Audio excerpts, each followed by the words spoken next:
Bonsoir et bienvenue à tous dans ce nouveau numéro du 7-8 l'Hebdo, l'émission de la rédaction pour revenir sur l'actualité départementale de la semaine. Voici les titres de ce vendredi 5 janvier. Ils sont supposés être les moins forts, mais ils croient en l'exploit. Les footballeurs de Houille jouent ce week-end les 32e de finale de la Coupe de France. Un exploit pour le club yvelinois qui endossera pour l'occasion un maillot spécial, celui du Petit Poussé. 80 km/h au lieu de 90, des PV de stationnement plus chers, hausse du prix des péages, prime à la casse élargie. La nouvelle année apporte son lot de changements pour les automobilistes et provoque la colère des associations. Daniel Quérault est notre invité fil rouge pour cette émission, le président de 40 millions d'automobilistes. Dans le reste de l'actualité, retour sur la tempête Eleanor qui a causé des dégâts dans les Yvelines ou encore les vœux des Saint-Quentinois pour la nouvelle année. C'est le match à ne pas manquer ce week-end en football, en Coupe de France de football. Houille, club de Régional 3, défiera ce samedi dans son stade Concarneau, un club qui évolue en National 5 divisions au-dessus des deux équipes. Ce jeudi soir, les joueurs ont reçu un maillot spécial avec la mention Petit Poussé de la compétition. Reportage de Mickaël Enmidoro. Houille est officiellement le petit poussé de la Coupe de France de football à moins de 48 heures de son 32e de finale contre l'équipe de Concarneau. Les joueurs qui évoluent en Régional 3 ont reçu de la part des sponsors des maillots collector, symbole sur le terrain du statut de plus petite équipe encore engagée dans la compétition. Je crois que c'est un système de points et c'est fait au nombre de surprises réalisées pour en arriver jusque-là. Nous avons éliminé 3 équipes qui étaient 2 divisions au-dessus et il semble que nous l'ayons donc mérité. Une fois les maillots distribués, les joueurs se sont rendus directement au stade Maurice Baquet, futur théâtre de ce 32e de finale, pour effectuer un dernier entraînement.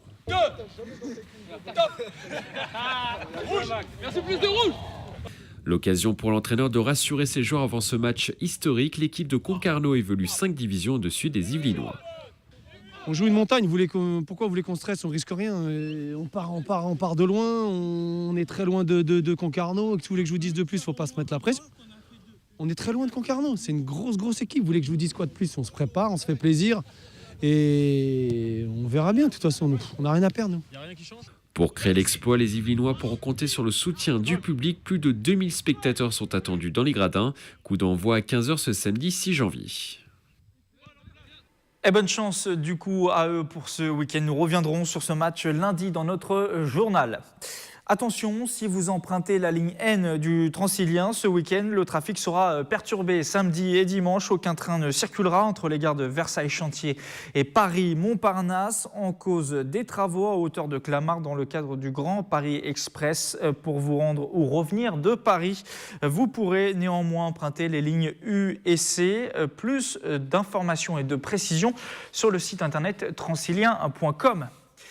Des difficultés dans les transports en commun et de nombreux changements sur la route, avec notamment la polémique qui enfle sur la vitesse maximale pour les routes secondaires. Selon toute vraisemblance, le gouvernement devrait annoncer mercredi prochain une baisse de la vitesse de 90 à 80 km/h, un changement auquel s'oppose l'association 40 millions d'automobilistes. Daniel Quérault, bonsoir. Oui, bonsoir. Vous êtes le président de cette association. Expliquez-nous pourquoi vous êtes contre cette probable décision. La décision définitive sera prise mercredi. Pourquoi vous êtes contre? Ça semble pourtant, au prime abord, comme ça, un petit peu logique de vouloir baisser la vitesse pour vouloir baisser le nombre de morts. C'est mardi à 16h que se réunit... C'est mardi et pas mercredi. Oui. Merci pour la précision, la première. Le Conseil interministériel à la sécurité routière qui devrait prendre cette décision, puisqu'on sait qu'elle est pratiquement actée. J'ai été reçu hier soir à Matignon et je suis venu dire au conseiller du Premier ministre que finalement nous sommes les porte-parole des automobilistes et que finalement pourquoi nous sommes contre, ce sont les automobilistes qui sont contre. Ils sont contre. 3 automobilistes sur 4 sont contre cette mesure parce qu'ils ne la comprennent pas. Parce qu'autour de nous, vous regardez, il n'y a aucune expérimentation qui a été faite pour démontrer que si on réduit de 90 à 80, on va réduire de 300 morts. Cette extrapolation a été faite à partir d'un théorème dit de Nilsson qui a été décliné il y a 40 ans, dont on se sert d'ailleurs à peu près qu'en France, mais ça, c'est de la pure mathématique et théorie. Nous, on a été voir ce qui se passait au Danemark. Le Danemark, ils roulaient à 80 km/h. Ils sont passés de 80 à 90. Donc, on a été voir, on a interrogé les gens là-bas, et ils nous ont dit, mais, parce qu'on dit toujours, les Français ne respectent rien. On s'est aperçu qu'au Danemark, eh ben, les gens, au lieu de rouler à 80, ils roulaient à plus de 80, 85, voire 86, 87. D'autres qui roulaient moins de 80, parce qu'ils avaient peur, ils roulaient à 70. Et au milieu, il y avait les camions. Donc, si vous voulez, les gens commençaient à s'énerver, doubler, et il y avait des accidents. C'est le risque que vous dites, vous, c'est que les gens roulent moins vite et que d'autres veuillent les doubler et que Absolument, ça fasse des éventuelles collisions. Ça, ce sont des faits, ce n'est pas une formule mathématique. Et donc, il y a eu, quand on a passé ces tronçons de route de 80 à 90, on a constaté qu'il y avait 13%. Donc ça n'améliore pas la sécurité de baisser la vitesse sur, là, sur les routes, en tout cas sur ces axes-là? Non. Et on a été voir en Haute-Saône, là où M. Cazeneuve, à juste titre, avait dit, devant les polémiques, il y avait des gens qui voulaient baisser, etc. Il a dit, on va expérimenter. C'était en 2015. Oui, 2015 à 2017. Donc on a été voir ce qui se passait en Haute-Saône. En Haute-Saône, on a déjà vu que les routes avaient été élargies de 1,5 mètre de chaque côté. Ensuite, qu'on avait refait les marquages. Il y a eu 16 millions d'euros de travaux. Donc on commence à comparer. Donc vous dites qu'il faudrait peut-être plus faire de travaux mieux entretenir le réseau plutôt que de vouloir baisser la vitesse. Tous les riverains nous ont dit c'est pire qu'avant. Le phénomène que je viens de vous décrire se passe là-bas. Ça veut dire que les gens ne respectent pas, d'autres respectent, les camions doublent et il y a des accidents. Alors, je voulais vous faire réagir sur un argument de votre association aussi qui peut paraître étonnant comme ça. Je l'ai vu sur votre site internet. Vous dites que c'est aussi éventuellement, si on baisse la vitesse, un handicap pour l'économie des régions les plus enclavées. Est-ce que vous pouvez m'expliquer un petit peu ça? Est-ce que ça va jouer pour vous, par exemple, sur la région Bretagne, le fait qu'on baisse la vitesse? Quand les gens n'ont que des routes secondaires ou nationales, parce que les routes nationales sont concernées, sauf celles qui ont un terre-plein central, mais les autres sont concernées. Ce qui veut dire que dans les régions qui ont des routes normales, nationales et départementales et communales, la vitesse va être abaissée, donc ils vont perdre du temps. Moi, j'ai ma banquière qui me disait, quand je vais aller à Tours, je vais perdre du temps. Alors, je vais être obligé de prendre l'autoroute peut-être, maintenant qu'il a augmenté encore en plus. Vous voyez, donc, on est effectivement là encore en train de prendre des mesures. Vous pensez que c'est un coup politique pour plaire à la population? Écoutez, en tout cas c'est vrai que depuis 4 ans, la mortalité a augmenté. Oui, les chiffres ne sont pas très bons. On est à 3500 à peu près aujourd'hui. Automobile, c'est stable. Il y a beaucoup plus de vélos et de piétons qui se sont tués, mais automobile, c'est stable. Donc la mortalité n'a pas baissé comme elle baissait avant. Donc le gouvernement a dit qu'il faut marquer les esprits, et il a pris cette mesure, qui est une mesure qu'on voit bien, comment ça soulève les débats, pour dire on va faire quelque chose. C'est pas cette mesure-là qui va changer les choses. Donc là, je dis, c'est plutôt une décision politique, et quand on a une décision politique, on ne peut pas opposer d'arguments rationnels. Alors, ces 400 000 kilomètres aujourd'hui en France qui sont à 90 km/h, vous le disiez, elles ne seront pas toutes concernées, celles qui n'ont pas de terre-plein central, vous le disiez vous-même. Les 400 000 km. Vous avez été reçu jeudi à Matignon, justement. Oui. Est-ce que vous sentez que vos arguments sont écoutés, qu'on pourrait avoir une surprise, entre guillemets, mardi, que finalement le gouvernement n'annonce pas que la vitesse baisse? Tout est prêt. Ça m'étonnerait, tout est prêt, on le sait. Il y a même eu les arguments qui ont été diffusés dans les différentes préfectures. Bon, les conseillers que j'ai rencontrés étaient quand même à l'écoute. Il y en a un qui m'a dit, écoutez, c'est peut-être pas irréversible. Voilà. Et moi, j'ai dit, pourquoi? J'ai un argument qui est fort. J'ai dit, ce qui est compris par les automobilistes, moduler la vitesse, c'est compris. Généraliser une vitesse, ce n'est pas compris. Vous voulez dire que selon les routes, selon les territoires, on pourrait... Vous êtes automobiliste, quand vous êtes sur une route droite qui n'a personne, on vous dit de rouler à 80, vous ne comprenez pas. Par contre, le 80 sur des routes de Corse, c'est déjà trop. Vous voyez, donc, moi, quand j'ai passé mon permis de conduire, on m'a appris et on m'a dit qu'il fallait que j'adapte mon comportement à mon environnement routier, au climat, etc. Donc, si on sent qu'on n'est pas en danger, on a tendance à aller plus vite. Bon, adapter la vitesse à la route, c'est compris. Généraliser des vitesses toutes les mêmes, quelle que soit la route, ça n'est pas compris. Aujourd'hui, le gouvernement dit que ça pourrait permettre de sauver 300 à 400 vies par an. Vous contestez aucune expérience le démontre. C'est un théorème, encore, comme je vous l'ai dit, de Nielsen, qui est un théorème mathématique, basé sur des statistiques. Il n'y a personne qui l'utilise à part la France, hein, parce que ça justifie aussi notre politique du tout radar, les amendes qui augmentent, etc. Mais il faudrait quand même se poser des questions, parce que vous regardez, depuis 3-4 ans, on n'a pas cessé d'améliorer la qualité des radars, d'en mettre d'autres, de faire 10 ou 15% de flash chaque année en plus, et ça ne s'améliore pas. Donc quelle est la priorité selon vous aujourd'hui? Si, pour assurer plus de sécurité sur les routes, pour inverser à nouveau cette courbe des 3500 morts par an, quelle est la priorité selon vous? Il faut jouer sur toutes les causes et les comportements, mais regardez pourquoi les Anglais sont à moins de 2000 morts. En particulier, bon, ils ont effectivement une politique de radar, mais surtout, qu'est-ce qu'ils ont gagné? L'alcoolémie chez eux a été divisée par 2 dans les causes d'accidents. Chez nous, elle est restée stable, elle est toujours stable, autour de 30%. Les Anglais sont descendus à moitié. Pourquoi? Parce qu'en Angleterre, quand un Anglais est pris avec de l'alcool au volant, ses voisins ne lui parlent plus. Il est considéré comme un dangereux malfaiteur, oui, c'est le cas. Donc il y a un rejet de la société. En France, on dit, oui, c'est un bon vivant. Vous voyez, il y a toute une culture. Donc tout ça, ça se travaille. Plus de sanctions pénales sur le volet drogue, alcool. Et puis la culture, et puis les contrôles. Vous êtes contrôlé tous les jours pratiquement avec des gradeurs. Est-ce que vous avez été contrôlé récemment avec votre taux d'alcoolémie? C'est extrêmement rare. Vous voyez, donc il n'y a pas que ça. Il y a aussi la distraction au volant, il y a la somnolence. Les routes. Vous savez que dans 47% des accidents, il y a un facteur routier qui est impliqué. En 2012, donc mauvaise qualité de la route, par exemple. 2012, nous étions champions du monde pour notre réseau routier. En 2016, on est à la 7e place. Donc ça s'est complètement dégradé. D'ailleurs, marrant, c'est pas le mot, mais c'est curieux de constater que l'accidentalité recommence à augmenter quand le réseau routier se dégrade. Alors, cette décision n'est pas encore, effectivement, on l'a répété, ce sera probablement mardi. D'autres le sont déjà, à commencer par la hausse du prix des carburants, presque 4 centimes par litre pour l'essence, mais surtout plus de 7 centimes pour le diesel, avec cette volonté de rendre le diesel moins attractif, car plus dangereux pour la santé et plus polluant. C'est ce que disent en tout cas, ce que dit le gouvernement. J'imagine que là aussi, vous dénoncez la technique, vous dénoncez cette méthode d'augmentation des prix sur le carburant. Vous ne croyez pas en ces arguments une nouvelle fois? C'est pas que je ne crois pas, je constate qu'il y a une rafale de mesures de taxes qui arrivent en ce début d'année. Quand vous dites 7,6 centimes, je crois, sur le gazole et 3,8 sur l'essence. Vous savez qu'un centime d'augmentation sur le gazole, c'est 350 millions dans les caisses de l'État. Donc avec ces augmentations... Vous pensez que l'argument écologique, c'est le argument prétexte pour faire bien et en fait derrière... Oui. D'ailleurs, si on voulait rééquilibrer, il suffirait de diminuer les taxes sur l'essence, puisque vous avez 60% de taxes sur le diesel et 65% sur l'essence. Ramenons déjà à 60% les taxes sur l'essence. Plutôt baisser les taxes. Mais là, on va ponctionner 3 milliards dans les poches des automobilistes. En plus, le pétrole n'est pas encore trop cher. Supposons que le pétrole augmente, vous allez voir un peu la flambée des prix. Rappelez-vous qu'en 2012... Il commence à réaugmenter un petit peu apparemment, ça pourrait continuer... En 2012, le pétrole était à 120 $, le baril. Aujourd'hui, il est vers 60. 60, oui. François Hollande en avait fait un argument de campagne, parce que rappelez-vous, ça commençait à manifester dans le pays. Il y avait des pompes à 2 €, je crois. On avait mis une commission de surveillance des prix du pétrole. Vous voyez que c'est un sujet extrêmement...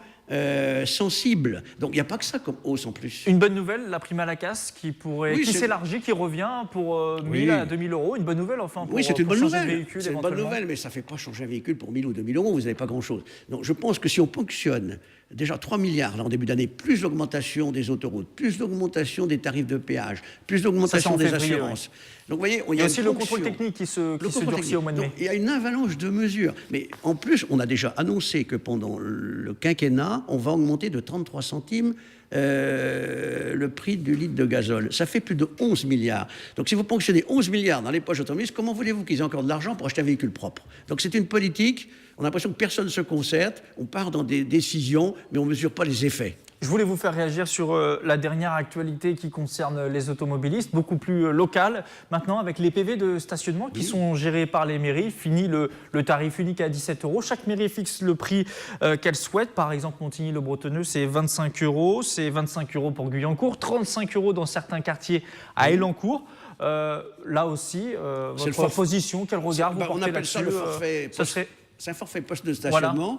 Voilà. On change le nom. Laissé à l'initiative du maire. Mais il faut savoir que quand on augmente le forfait poste de stationnement, ça impacte le coût du stationnement, puisqu'il ne peut pas excéder ce forfait poste de stationnement le coût total d'un stationnement à la journée.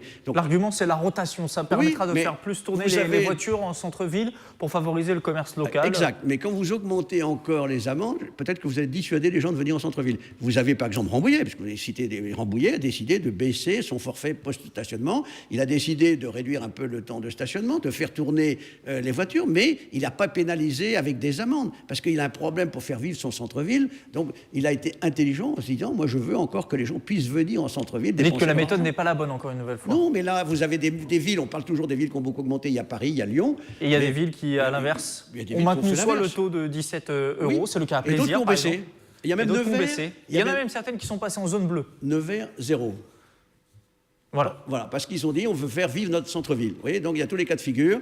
Il faut faire appel un peu Et au bon sens. on reviendra là-dessus sur le sujet la semaine prochaine sur TV 78 avec un reportage. Merci Daniel Quérault d'être venu sur notre plateau. Je vous rappelle que vous êtes du coup le président de l'association 40 millions d'automobilistes. Merci à vous et bon week-end. On passe tout de suite à l'actualité de la semaine.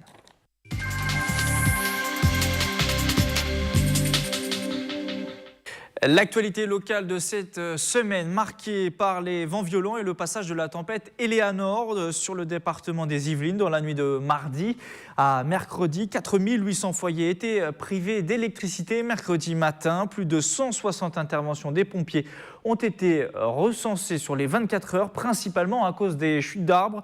Retour sur cette nuit et journée de galère avec Camille Lambert et Patrick Jacques de Dixmude.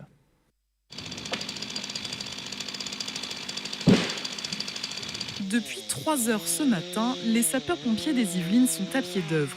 La tempête Eleanor a frappé le département. Plus de 180 agents ont été mobilisés pour sécuriser les zones à risque. On avait un arbre qui menaçait un poste de détente de gaz. Donc il a fallu le couper et le faire tomber afin de sécuriser les abords pour pas qu'ils tombent sur des passants ou sur des véhicules. À Rambouillet, les 12 personnels de la garde sont mobilisés. On a fait appel à quelques personnels de repos afin de grossir les rangs. Au total, plus de 160 interventions, surtout dans le sud et l'ouest du département.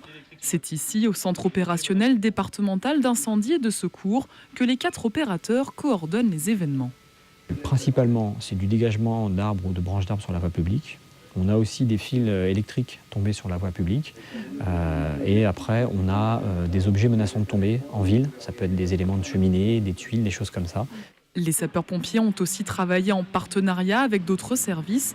Par endroits, la tempête a abîmé les installations électriques. À Manille-les-Hameaux, Enedis et la police municipale sont intervenus rapidement. Vers 6h30, un arbre a chuté sur la voie publique en entraînant avec lui un câble électrique. J'ai été moi déclenché par la brigade de gendarmerie de Manille-les-Hameaux. Voilà, une vingtaine d'habitations à peu près touchées par une coupure d'électricité qui devrait être normalement rétablie dans la journée. À la mi-journée, encore 480 foyers étaient privés d'électricité dans les Yvelines. Un retour complet à la normale est prévu dans la soirée, mais la prudence reste de mise, même si la vigilance orange a été levée par Météo France dans le département. Et pour être tout à fait exact, depuis la diffusion de ce sujet, mercredi soir, plus aucun foyer n'est privé d'électricité dans le département des Yvelines, selon Enedis. L'autre fait marquant de la semaine, c'est la colère des policiers après l'agression de 2 agents dans la nuit du Nouvel An dans le Val-de-Marne. Mardi, une manifestation était organisée pour dénoncer ces faits. Une manifestation à laquelle a participé Julien Lecam, policier yvelinois, représentant du syndicat Alliance. Il était en direct par téléphone mardi dans le journal et dénonçait notamment le manque de moyens humains. Extrait. Tout jeune délinquant, n'a aucune peur de s'en prendre à des policiers. Il n'y aura aucune conséquence pénale. Il y a très peu d'individus, lorsqu'ils sont interpellés, présentés à la justice, qui sont mis en prison. Ils sont mis en prison que dans des cas extrêmes. Et il faudrait généraliser cette pratique pour que justement les individus aient peur. Comment vous expliquer qu'il y a eu quasiment une dizaine de jets de projectiles cette nuit-là sur des policiers? Heureusement sans gravité, on déplore aucun blessé parmi les forces de l'ordre sur notre département, mais c'est un miracle. Et donc, vous l'aurez compris, Julien Lecam dénonçait le manque de sanctions pénales contre les agresseurs et non pas le manque de moyens humains. Tout à l'heure, nous évoquions les nouveautés de l'année pour l'automobile. Il y a aussi des nouveautés dans le secteur de la santé avec désormais 11 vaccins obligatoires au lieu de 3 pour les nouveau-nés, une mesure qui fait là aussi polémique parfois, mais qui doit permettre de mieux lutter contre des maladies potentiellement mortelles pour les nouveau-nés. Comme l'expliquait sur notre plateau mercredi Renaud Nadjaï, président du syndicat des pharmaciens des Yvelines. Extrait. Le problème de la vaccination, c'est que c'est un acte collectif. Il faut que qu'il y ait un maximum de personnes qui soient vaccinées. L'OMS considère de l'ordre de 90 à 80. L'OMS, c'est l'Organisation mondiale de la santé. Entre 90 et 95% de taux de vaccination, de façon à pouvoir arrêter une maladie. Alors tous ceux qui défendent une vie des bisounours, entre guillemets, c'est souvent des gens qui n'ont pas connu les grandes maladies, parce que les autres se sont vaccinés, parce que les générations précédentes l'ont fait, et parce que aujourd'hui on est autour plus du nombrilisme et de l'individualisme que de l'action collective. Certains veulent faire du sport, d'autres mieux manger ou encore passer plus de temps en famille. Ce début d'année est le temps, bien sûr, des bonnes résolutions. Alors, quelles sont-elles, celles des Saint-Quentinois? La réponse au micro de Patrick Jacques de Dixmude. Bon, j'en ai pas pris. Non. Comme ça, je suis sûr de les tenir. Pour la santé, peut-être faire du sport.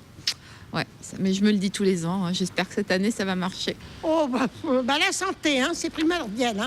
C'est tout simplement de prendre plus de temps de vivre ma vie de famille, parce qu'on essaie toujours travail, et d'essayer d'aider un petit peu plus les autres, parce que je pense qu'on est dans un monde où on est très égoïste. De continuer à ne rien faire puisque je suis à la retraite. La santé, la famille, et puis et ça me suffit.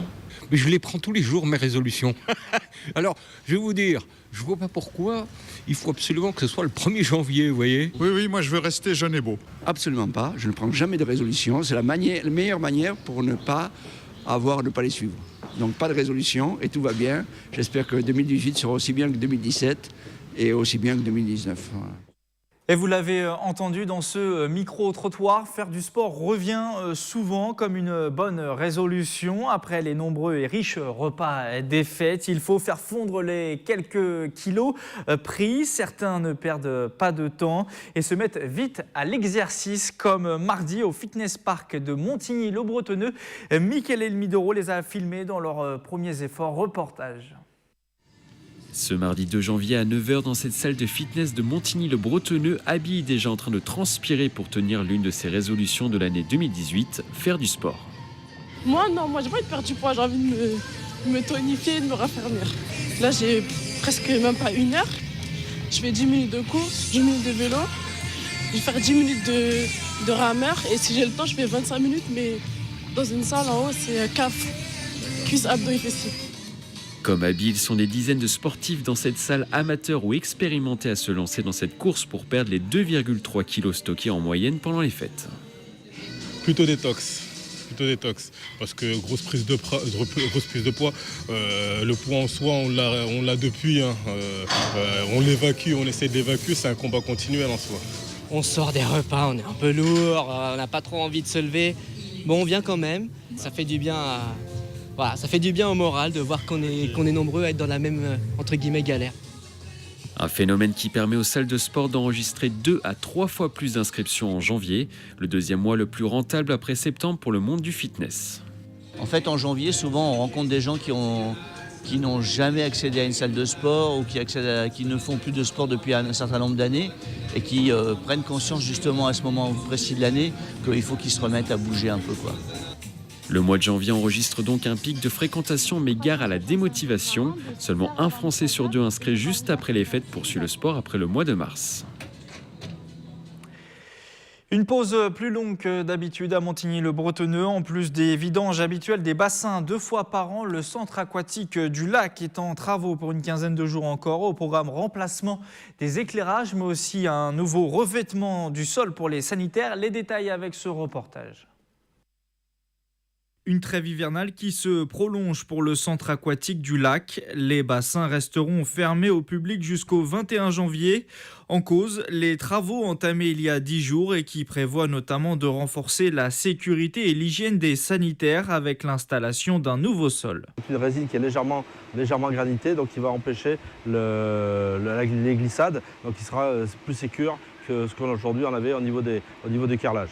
Sur la partie douche ici, donc le sol et l'ensemble des murs va être revêtus, alors qu'en fait au niveau des vestiaires, ça sera uniquement le sol. Le chantier permettra également de remplacer la totalité des éclairages dans et en dehors des bassins pour un système plus économique. L'accès à la piscine est aussi repensé avec une nouvelle billetterie. Enfin, les casiers sont remplacés, les monnayeurs sont abandonnés pour plus de simplicité. On va remettre des portes de casier plus traditionnelles, en fait, avec uniquement le paiement. Enfin, ça sera la mise d'une pièce pour avoir la caution. Et les personnes récupéreront ensuite leur pièce quand ils laisseront le casier vide. Il y aura une clé. Donc en fait, c'est un système tout à fait classique. Coût total des travaux, 430 000 €. Ouvert il y a 15 ans, le centre aquatique est fréquenté tous les ans en moyenne par plus de 100 000 personnes. C'est la fin de ce 7-8 l'hebdo. Retour de l'actualité en direct lundi à 18h sur l'antenne de TV78. D'ici là, restez connectés et informés grâce à notre site internet, nos réseaux sociaux et notre application TV78. Bon week-end à tous et à la semaine prochaine.